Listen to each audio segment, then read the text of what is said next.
A woman is about to give birth to twins, but her grandmother begs her to stop. Not forever, just until dawn, because if these twins are born at the wrong moment, they'll grow up to command demons. It sounds insane, but she listens, and when the twins are finally born, it's clear something is very, very wrong. 16 years later, one of those twins, Yuru, is out in the forest, calm and precise, bringing down a pheasant with a single arrow, like it's nothing. Afterwards, he rides back home on his horse, but his brother Danji approaches him, clearly annoyed that he went hunting alone again. Danji warns that if anything had happened to him in the mountains, no one would have been there to help. However, Yuru dismisses the concern, saying it is not a big deal since the divine guardians on his left and right are always there to protect him. That doesn't ease Danji's worry, but the pheasant certainly does. The moment he sees it, his frustration fades. They will have it grilled for dinner. They continue home, and the villagers greet them warmly along the way, which shows how much they are appreciated in the community. When they arrive, their grandmother immediately calls Danji to help chop firewood, but he refuses and runs off. Yuru doesn't chase him. Instead, he asks about Asa, and just like always, the answer doesn't change. She's fine,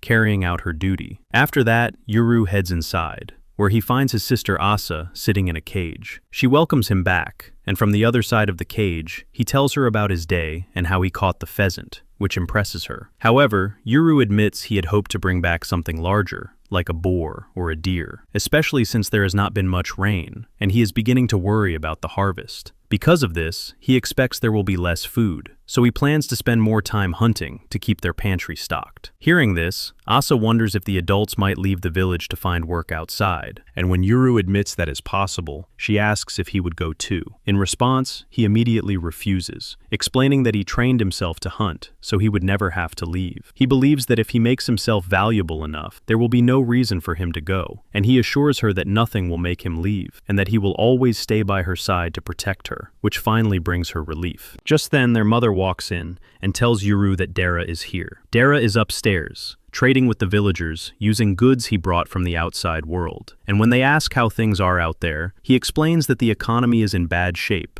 and a pandemic is spreading. When Yuru arrives, Dara casually tosses him a ball meant for Asa, knowing that Yuru never asks for anything for himself and only wants souvenirs for his sister. Yuru admits this and trades the pheasant feathers he brought earlier. After Dara leaves, Yuru and Danji begin working on the farm, and as they do, Danji talks about wanting to leave the village and see the outside world, believing it must be special since those who leave never return. However, Yuru disagrees and says he wants to spend his life in the village. Danji assumes this is because of Asa and suggests taking her along, but Yuru replies that being around him would bring shame to Asa and reminds him that she has an important duty. When Danji realizes he has never met Asa, Yuru explains that she is only allowed to meet certain people, not common villagers like him, which leads to an argument. Their argument is suddenly interrupted by a loud sound overhead, and when they look up, Yuru notices white trails of smoke in the sky, joking that they might be dragon farts. As the sound grows louder, he recalls hearing something similar while hunting, and they begin to think it might be a dragon, so they prepare for a fight. Suddenly, a spell releases an energy pulse that shatters the village's barrier, and when they look again, they realize the smoke is coming from an aeroplane, followed by helicopters flying overhead. The villagers panic as they watch the unfamiliar machines, and soon soldiers arrive, cutting down everyone in their path. Even Dara, trying to leave, is shot from behind. In the chaos, the villagers rush to Granny Yamaha for answers, and she tells them the barrier has been broken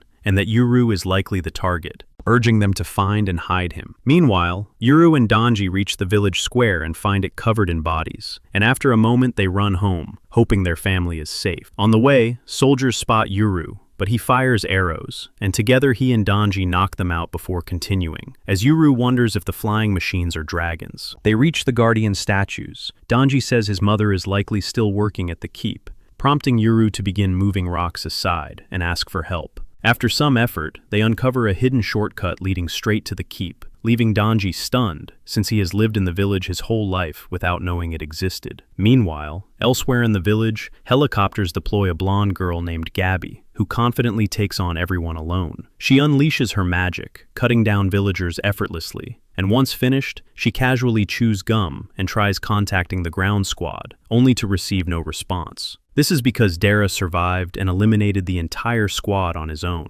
Using his phone, he contacts Hana, saying they must change their meeting point because he believes Asa has appeared. At the same time, near Asa's cage, a girl drags Yuru's grandmother across the ground before stopping in front of the cage. The moment she sees Asa inside, her expression turns to disgust. She calls her a sick joke, and without hesitation, releases a burst of energy that shatters the cage and kills her. Right then, Yuru bursts in. He rushes forward, asking if Asa is all right, but the girl just smirks and calls him her brother, claiming she is the real Asa. She tells him she has come to take him and will kill everyone else. Shocked, Yuru refuses to believe her and fires an arrow, but she blocks it with magic, causing an explosion. Elsewhere, Dara pushes through the village, using a pistol to take down soldiers until he encounters Gabby and the demon she controls. Surprised he can see it, Gabby watches as Dara fires at it, though its teeth are too strong. When she lets her guard down, Dara throws a grenade, catching her in the blast. Back inside, the girl claiming to be Asa is startled by the size of the explosion she caused, having only intended to stop Yuru's arrow. At that moment, the ball Dara gave Yuru rolls through Asa's blood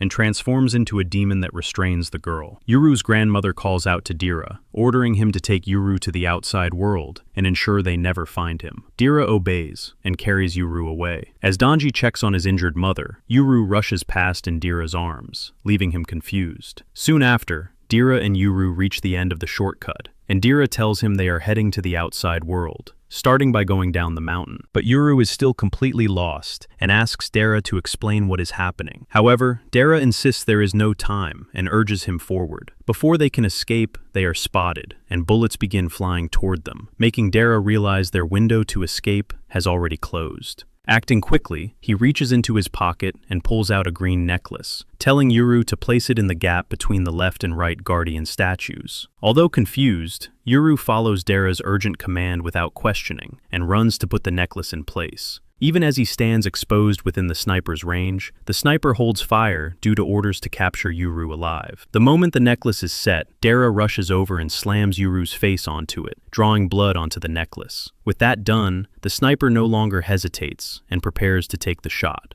However, just as the trigger is about to be pulled, the necklace begins to glow, and a blinding flash of light erupts. When the light fades, two golden beings appear in the sky and instantly tear through the helicopters, sending them crashing to the ground, while Dara grabs Yuru and runs, escaping just in time. Watching the destruction, Gabby screams in frustration, realizing she now has no way to return, though she senses that someone's demons have appeared and wonders whose they are. After everything settles, two beings with red and white hair stand atop the wreckage, noting that their master is just a child. Despite this, they understand that they must obey him without question. Dara then tells Yuru that these two are his demons, left and right. And that is it for today. If you enjoyed this recap, please subscribe to the channel, hit the like button, and feel free to write whatever you want in the comments section. Thank you for watching.